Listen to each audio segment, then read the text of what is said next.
This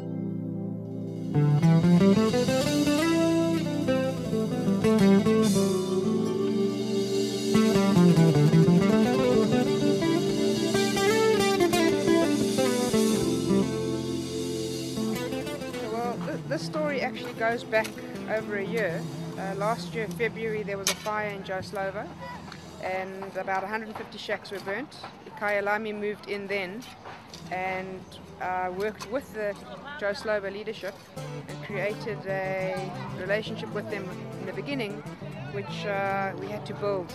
On Monday, early hours of Monday morning at 2:30 in the morning, I got a phone call from Zwanele, who said to me, Joe Slovo is burning, and the wind was howling. I mean, it was a really, really bad southeaster, and I could only just imagine what was going on here. And what actually happened was 474 shacks were completely razed to the ground.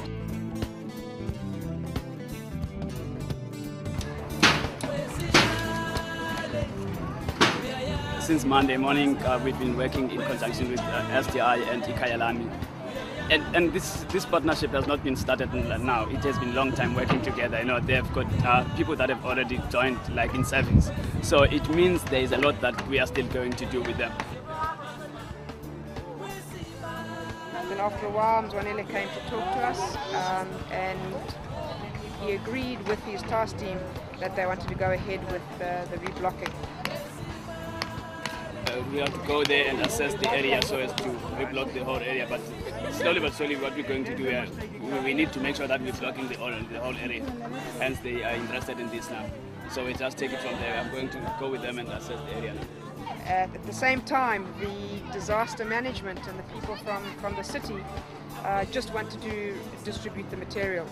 Zwanele asked them if they could please hold back. He wanted to hold a meeting with the community, and he called a mass meeting right on the site where all the debris was, and probably about 300-400 people came from every corner, and in that forum they discussed the pros and cons of blocking out the settlement, and it was unanimously agreed that they go ahead with the blocking out, and that's when we started. We got the Hawk team involved, and we started measuring and trying to get some kind of formality.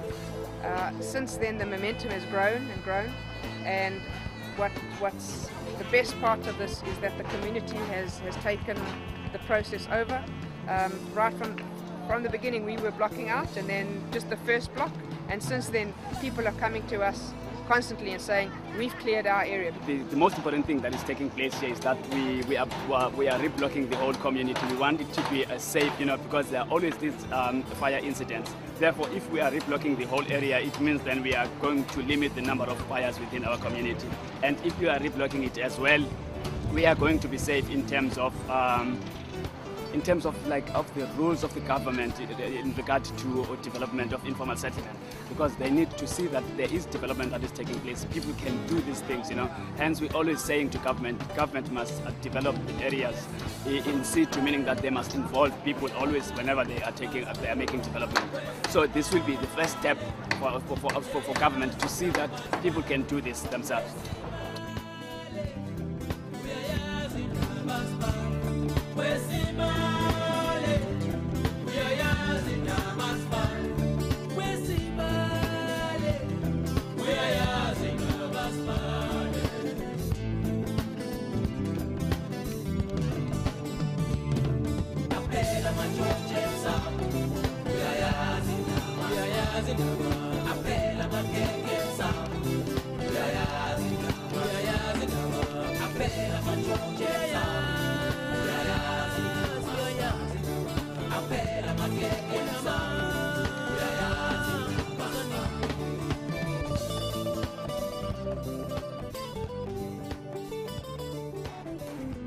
Three weeks after the fire, 125 Kyalami-type shelters had been built in an orderly layout by community members with the assistance of the Kyalami construction team.